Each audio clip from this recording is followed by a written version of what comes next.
Hello students, आज हम इस क्लास में ऑस्ट्रेलेगो पार्ट 2 यानी इसकी ऑस्ट्रेलेगो में जनन कैसे होता है इसके बारे में पढ़ेंगे।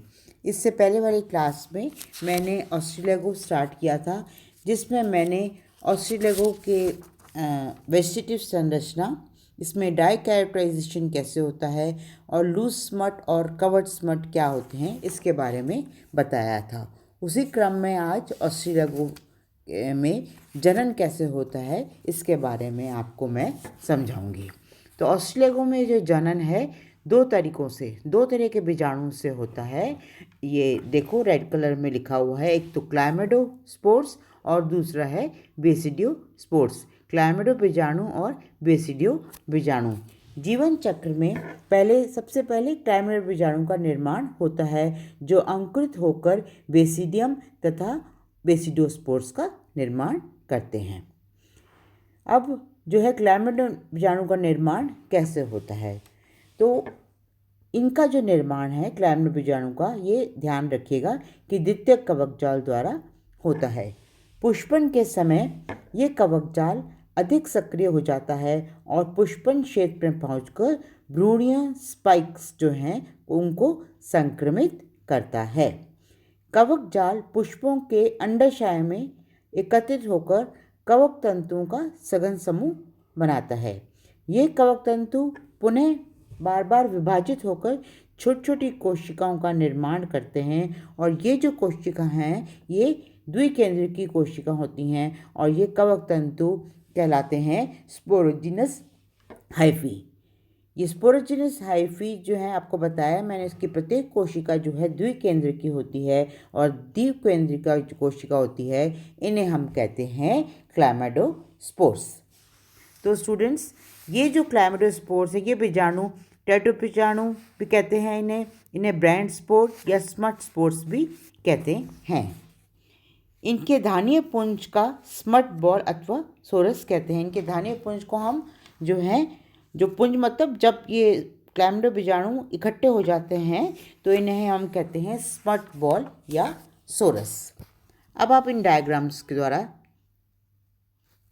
आप समझिए कि क्लाइमेडो बीजाणु जो है, ये डायग्राम देखिए। क्लाइमेडो बीजाणु जो है गोल होते हैं अथवा दीर्घवृत्तीय तथा हल्के भूरे रंग के होते हैं। आपको ये स्मट स्पोर दिखाई दे रहे हैं, ये क्लाइमेडो बीजाणु है पीले रंग के। तो ये गोल होते हैं अथवा दीर्घवृत्तीय होते हैं और भूरे रंग के होते हैं। इनकी जो बाहरी आप ये देखिए स्ट्रक्चर, इनकी जो बाहरी चोल है उसे एक्साइन तथा भीतरी आंतरिक चोल को हम इंटाइन कहते हैं। आप देखिए कि ये जो क्लाइमेडो बीजाणु है इसमें दो केंद्रक उपस्थित हैं, यानी द्विकेंद्रकी होते हैं। अब जो है इस डायग्राम में देखिए क्लाइमेडो बीजाणु का अंकुरण कैसे होता है। क्लाइमेडो बीजाणु का सबसे पहले प्रकीर्णन होता है, और प्रकीर्णन कैसे होता है? वायु द्वारा। सोरस से मुक्त होने के पश्चात ये क्लाइमेडो बीजाणु मिट्टी, अनकण, पुष्पांग अथवा अन्य किसी स्थान पर गिर जाते हैं, और क्लाइमेडो बीजाणु कुछ समय तक जो है सुप्त अवस्था में पड़े रहते हैं। इनके अंकुरण के लिए ताप और नमी की उपयुक्त दशा जो होती है वो इम्पॉर्टेंट होती है। स्टूडेंट्स, अब अंकुरण से पूर्व आप देखिए जो इसमें दो केंद्रक हैं, दोनों केंद्रक जो है वो संलित होकर एक द्विगुणित केंद्रक का निर्माण करते हैं। अब देखिए इस डायग्राम में जो मैंने फोकस किया है, पहले दो केंद्रक दिखाए थे, अब ये पिंक या रेडिश कलर का जो है आपको लिखा है यूनियन ऑफ न्यूक्लियाई। तो दो केंद्रक जो है आपस में मिल गए हैं, संलित हो गए हैं, और द्विगुणित केंद्रक का निर्माण हो गया है। अब ये द्विगुणित केंद्र, ये जो क्लाइमेडो बीजाणु है, अंकुरण के समय इनके जो बीजाणु जो है जल अवशोषित करके ये फूल जाता है।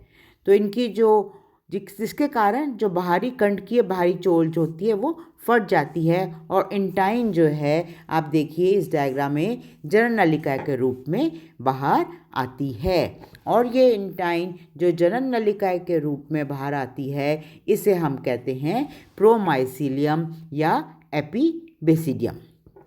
इस अवस्था में क्लाइमेट बीजाणु में पहले तो एक द्विगुणित केंद्रक होता है इसके अंदर, किसमें, प्रोमाइसिलियम में, इस जननलिका में।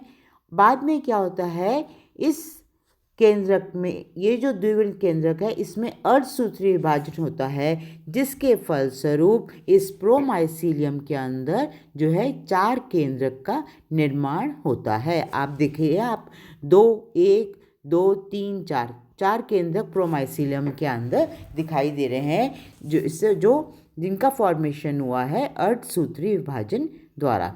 अब क्या होता है, जब 4 केंद्रक का निर्माण हो जाता है, इस प्रोमाइसिलियम का जो है पटीकरण होता है, जिसकी वजह से 4 कोशिकाएं आपको दिखाई दे रही हैं स्टूडेंट्स। 4 कोशिकाओं का निर्माण होता है और हर एक कोशिका के अंदर एक अगुणित केंद्रक उपस्थित होता है। ये जो 4 केंद्रक हैं 4 कोशिकाएं में, इसमें 2 केंद्रक पॉजिटिव प्रभेद के होते हैं और 2 केंद्रक स्टूडेंट्स नेगेटिव प्रभेद के होते हैं।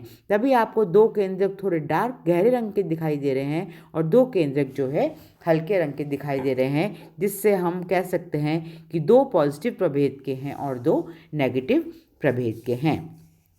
अब क्या होता है स्टूडेंट्स कि ये जो केंद्रक हैं, हर एक कोशिका में से जो है एक जो है स्टाइग्माटा का निर्माण होता है।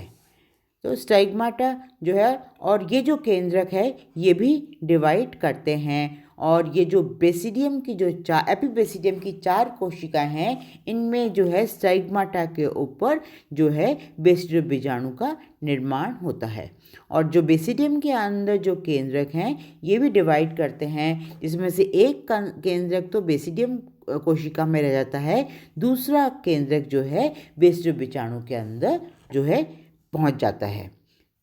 बेसिडियम बीजाणु जो है ये अंडाकार होते हैं, गोलाकार होते हैं तथा पतली भित्ति युक्त होते हैं। प्रत्येक बीजाणु में एक, आपको बता दिया है, अगुणित केंद्रक जो है उपस्थित होता है। ऐसा भी होता है कि स्टूडेंट्स एक बेसिडियम बीजाणु के ऊपर दूसरा बेसिडियम बीजाणु, मतलब श्रृंखला में बेसिडियम बीजाणु का निर्माण होता है। अब जब बेसिडियम बीजाणु का निर्माण हो जाता है तो बाद में इनका अंकुरण होता है। तो ये जो बेसिडियम बीजाणु जो है ये बेसिडियम से अलग हो जाते हैं। अगुणित बेसिडियम बीजाणु के अंकुरण से एक केंद्र की कवक जाल का निर्माण होता है। आपको दिखाई दे रहे हैं ये पॉजिटिव और नेगेटिव प्रभेद के बेसिडियम बीजाणु का निर्माण हो गया है।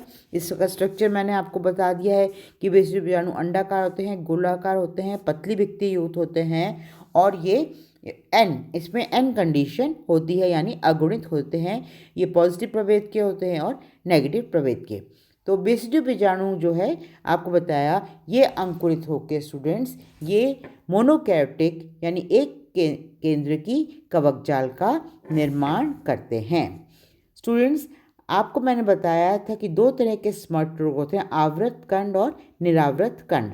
आवृत कंड में जो क्लाइमेट बीजाणु प्राय बीज में उपस्थित होते हैं तथा संक्रमित बीज जब खेत में बोए जाते हैं तब उनमें उपस्थित बीजाणुओं के अंकुरण से परपोषी के उत्तक में कवक जाल बनता है। इस प्रकार के संक्रमण को हम बीजन संक्रमण यानी सीडलिंग इन्फेक्शन कहते हैं। लेकिन निरावृत स्मट में कवक परपोषी के परिपक्व अंगों को संक्रमित करता है, परिपक्व अंगों को संक्रमित करता है और परिपक्व अंगों को संक्रमित करने में असमर्थ होता है। इनका संक्रमण पुष्पांगों द्वारा होता है, इसे पुष्प संक्रमण या ब्लॉसम इन्फेक्शन कहते हैं। तो बेसिडियम बीजाणु आपको लास्ट बताया था, बेसिडियम बीजाणु अंकुरित होकर मोनोकैरियोटिक माइसेलियम का निर्माण करते हैं और जो है लाइफ साइकिल जो है दोबारा से शुरू हो जाती है। मोनोकैरियोटिक माइसेलियम से जो है दोबारा से लाइफ साइकिल शुरू हो जाती है। Thank you.